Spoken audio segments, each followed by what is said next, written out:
Tem tratamento para nódulo de tireoide? Tem e não. Por quê? Porque na maioria das vezes, graças a Deus, você não vai precisar fazer absolutamente nada. E o engraçado é que mesmo que você receba essa notícia de que o nódulo de tireoide, na maioria das vezes, é benigno e que você não precisa fazer nada, algumas pessoas ainda insistem em dizer: mas se tem um nódulo é porque tem alguma coisa alterada no corpo, é porque precisa de vitaminas, precisa de micronutrientes. Vocês acham mesmo que para tudo existe uma solução? Principalmente quando a gente fala da medicina, porque se existissem, ninguém morria. Vocês concordam comigo? Então tem coisas que vão acontecer, pessoal. Tem coisas que vão acontecer, vão ter doenças que vão ocorrer, e a gente tem que pedir a Deus que não precise fazer nada mesmo. Fica no vídeo.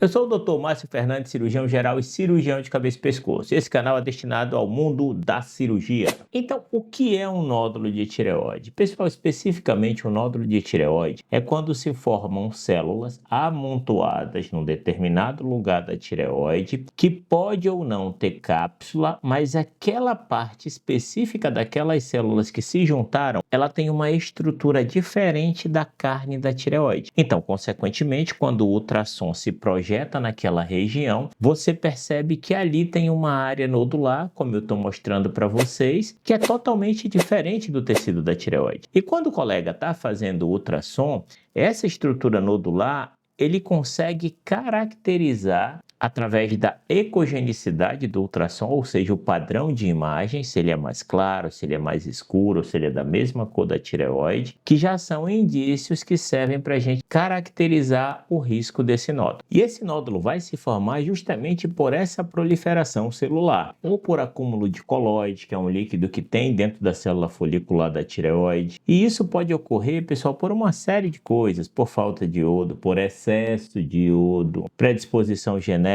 predisposição familiar, exposição à radiação, inúmeras coisas. E quando a gente tem esse nódulo de tireoide, que ele é diagnosticado no ultrassom, ele vai vir com aquelas características que vocês já viram, nódulo sólido ou nódulo misto. Qual é a diferença dele? É porque o nódulo sólido ele é completamente feito de carne e o nódulo misto ele tem água no seu interior. Aí, como eu estou mostrando para vocês a diferença de um nódulo sólido para um nódulo misto, tá? Vocês percebem que o nódulo misto tem essas áreas aí que isso é líquido. Na cabeça do paciente, meu Deus, ele é misto? Será que ele é pior? Não. Muito pelo contrário, o nódulo misto ele tem uma predisposição a câncer menor do que o nódulo sólido. E aí ele vai ver se esse nódulo ele é redondinho, ele é bem delimitado, também na descrição, ou se ele é mal delimitado. Ou seja, se a borda é bonitinha, se a borda é toda irregular. Ele vai verificar se esse nódulo ele é mais alto do que largo. Por quê? Porque se ele for mais alto do que largo, isso é um sinal de risco para câncer de tireoide. Se esse nódulo tem microcalcificações, que são tipo pontinhos de sal que tem dentro dele, e se ele está dentro da tireoide, exclusivamente dentro da tireoide, o ultrassom vai avaliar se ele está dentro da carne da tireoide ou se ele está querendo sair da tireoide, que aí a gente já pensa que ele está querendo invadir estruturas vizinhas. Quando a gente tem essas características que a gente está avaliando no ultrassom, o ultrassonografista ele vai classificar esse nódulo. E essa classificação ela é chamada de TIRADS, é a mais famosa que tem e é a que tem o melhor índice de acerto. Por quê? Porque geralmente ela indica o início da investigação um pouquinho mais tarde do que as demais classificações. E essa classificação de TIRADS é do Colégio Americano de Radiologia e ela se divide em 5 números. Vai desde o TIRADS 1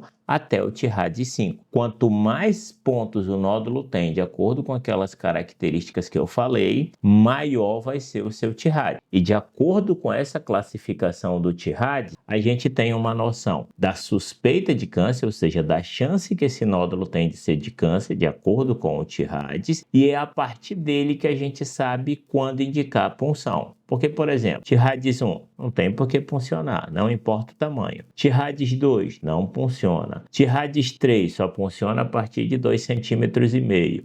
TIRADS 4 só funciona a partir de 1,5 cm. TIRADS 5 só funciona a partir de 1 centímetro, a não ser que ele esteja em área de risco, e aí a gente funciona antes de 1 centímetro. Quando a gente descobriu o nódulo e a gente classificou o nódulo, a próxima parte é do diagnóstico. Isso já faz parte do diagnóstico. Só que aí você vai saber se ele realmente precisa de uma punção ou não. Se esse nódulo não precisa de punção nenhuma, o paciente ele vai seguir a vida dele e ele vai ter um compromisso de fazer um acompanhamento desse nódulo de tireoide apenas com ultrassom. E esse acompanhamento vai depender da característica do nódulo. Pode ser a cada ano, pode ser a cada 2 anos, dependendo de como esse nódulo é. E muitas vezes, dependendo do nódulo, esse acompanhamento é feito por 5 anos e depois a gente libera o paciente, porque não precisa mais fazer aquele acompanhamento. Porque a gente sabe que aquele nódulo é seguro ficar com o paciente, que aquele nódulo não vai matar o paciente. Do outro lado, quando o paciente faz uma punção e ele tem um resultado que sugira câncer de tireoide, aí é diferente porque a gente já tem várias opções de tratamento. Dentre elas, a gente tem a opção de realizar a cirurgia quando tem a indicação. Essa cirurgia vai poder ser uma cirurgia total ou uma cirurgia parcial. O paciente tem a opção de não operar, se forem cânceres muito pequenos, em boa localização,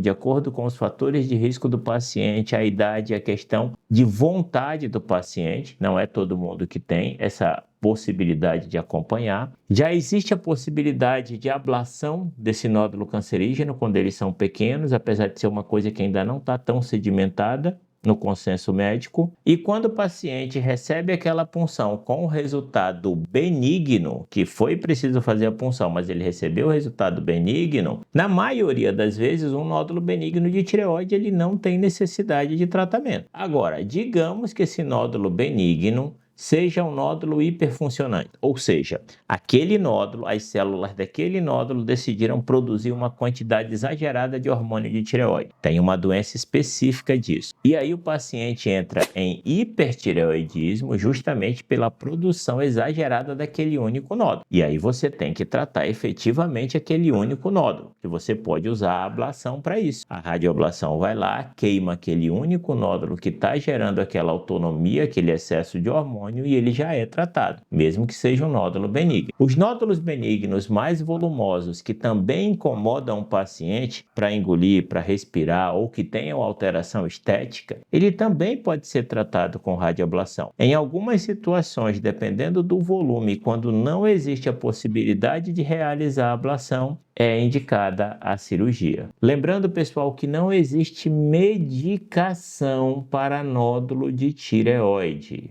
Tá bom? Se alguém disser, toma essa medicação que vai sumir seu nódulo, você está sendo enganado. Aí a pessoa fala, mas o fulano tomou um remédio e o nódulo de tireoide sumiu. Ótimo, isso acontece com todo mundo. Essa semana mesmo tinha uma paciente que eu estava acompanhando, que eu mandei ela não fazer nada, ela veio repetir o ultrassom de controle, não tinha mais nódulo. Então isso acontece em quem vai tomar esses remédios que o pessoal indica e em quem não vai tomar. Agora, como eu digo, o corpo é seu, você faz o que você quiser.